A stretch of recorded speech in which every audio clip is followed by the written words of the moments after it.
Contenu non authentique, ma chaîne a été démonétisée. Inauthentic content. Inauthentic content. Inauthentic content. Contenu non authentique, c'est la raison qui a fait tomber plus de 80% des chaînes YouTube démonétisées depuis le début 2026. Tu es là et tu reçois juste un mail qui te dit que ta chaîne a été démonétisée et d'aller voir les règlements de YouTube pour savoir les règles que tu as violées. Sauf qu'il y a un problème. La majorité des créateurs, après avoir lu ces règles en question, ne sont pas d'accord avec ce qu'on leur reproche. This is not what an inauthentic channel looks like. That is a real community built around real content. Every video on this channel started off as a blank page. Every character, every punchline, every joke was built by me and my writers. Nothing was recycled, nothing was templated. Every single video had its own story. And YouTube looked at all of that and called it inauthentic. Tout le monde est absolument convaincu qu'il n'a violé aucune règle et que c'est YouTube qui les a démonétisés injustement. I emailed them back and I sent them proof that I wrote the stories myself, I edited the videos myself, and I even had proof that I licensed the music. Ils font tous appel pour qu'un humain vérifie leur chaîne et leur réactive la monétisation, sauf que jusqu'à maintenant, pratiquement tous les appels de remonétisation ont été refusés. Sur 100 personnes qui font un appel, c'est difficilement qu'on trouve une seule dont on remonétise la chaîne. Le cas le plus commun, c'est plutôt qu'après l'appel de revérification, le contenu inauthentique est confirmé. Arrivé là-bas, c'est la fin du game, plus aucun espoir possible. C'est quoi ce contenu inauthentique que personne n'a l'air de comprendre vraiment ? Qu'est-ce qui prouve exactement qu'un contenu est inauthentique ? Étant créateur de contenu moi-même, il fallait que je sache. Donc j'ai passé des jours à faire des recherches pour trouver des réponses à ces questions, et les réponses, je les ai trouvées. C'est dans des interviews du directeur de monétisation de YouTube lui-même, Thomas Kim, et du responsable des relations entre créateurs de contenu et YouTube, René Ritchie, que j'ai trouvé les réponses à ces questions. Dans cette vidéo, je vais te présenter ce que j'ai trouvé sur les contenus inauthentiques, comment est-ce que l'IA de YouTube les détecte sur une chaîne et comment tu peux l'éviter. On y va. René Ritchie, le responsable des relations entre créateurs de contenu et YouTube, commence avec ceci. Inauthentic content doesn't apply specifically to AI. People have been doing it for years, long before AI tools became prevalent. As a creator, the way I think about it is, can I tell where this video was made? Whether they're AI or not, like I know a Wendover video, and like the minute I see it, I know this is a Wendover video. I know this is a CGP Grey video. I know that this is a Minute Physics video. I can tell those videos and where their home is.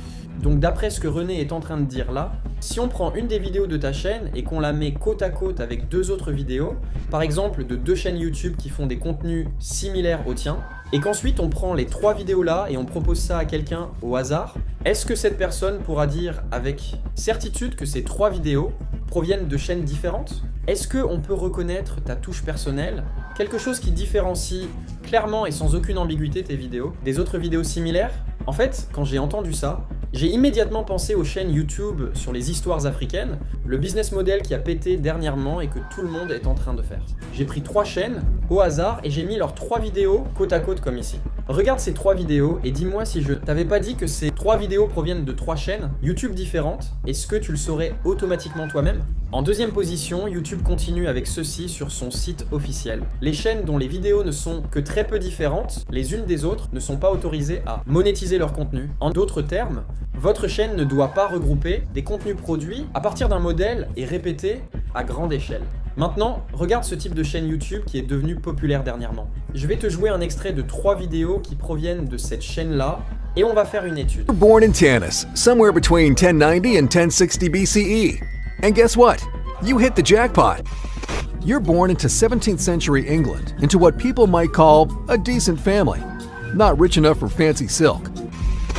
You're born somewhere between 1092 and 1210 CE in a Kohistan castle in Persia. Maintenant dis-moi, est-ce que tu arrives à reconnaître un modèle sur les deux vidéos de cette chaîne ? Regarde les miniatures, regarde le titre et regarde la façon dont chaque vidéo commence. Le message qu'une chaîne pareille envoie à l'IA de YouTube, c'est que je possède un modèle sur lequel je fais mes vidéos YouTube.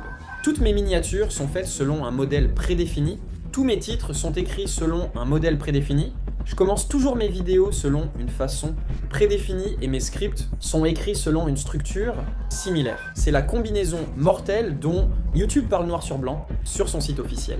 Le pire, c'est qu'il existe maintenant des applications des outils en ligne qui te permettent de générer ce type de vidéo de A à Z. C'est l'exemple de ce logiciel-là qui s'appelle Tube Genesis. Depuis la sélection de l'idée de vidéo jusqu'au montage de la dernière seconde, tout est géré par ce logiciel-là. C'est tout ce que YouTube déteste, ça.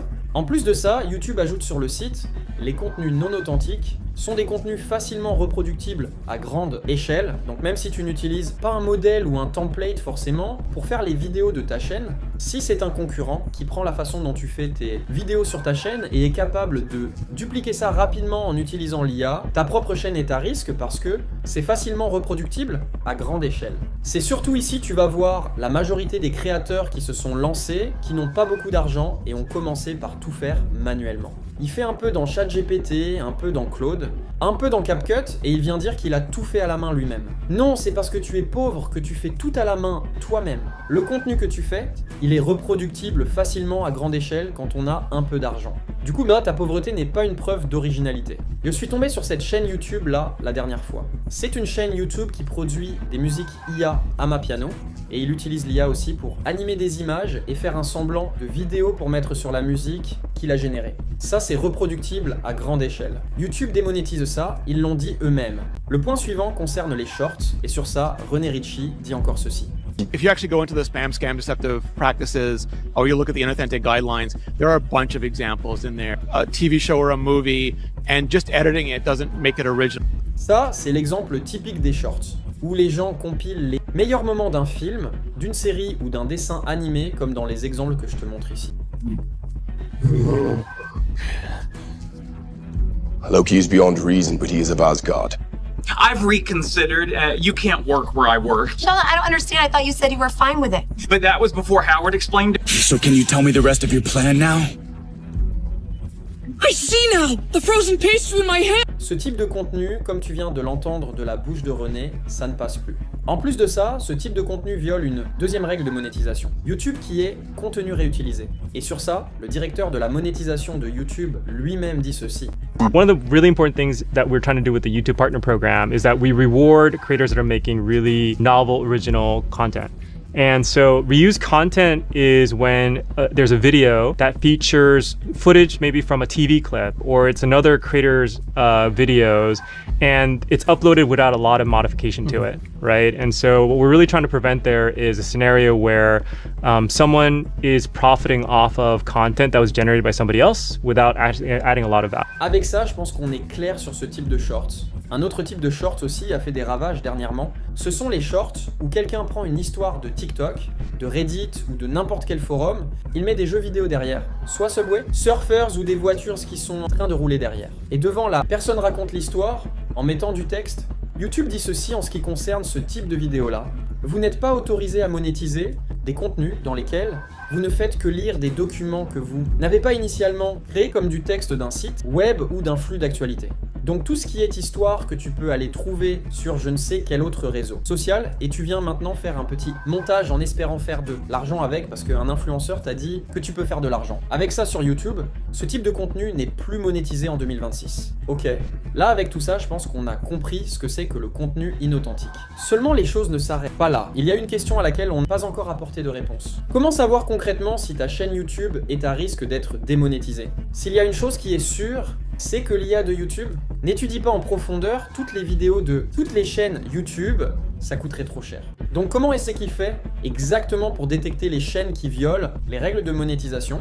Principalement le contenu inauthentique, c'est là que ça devient intéressant.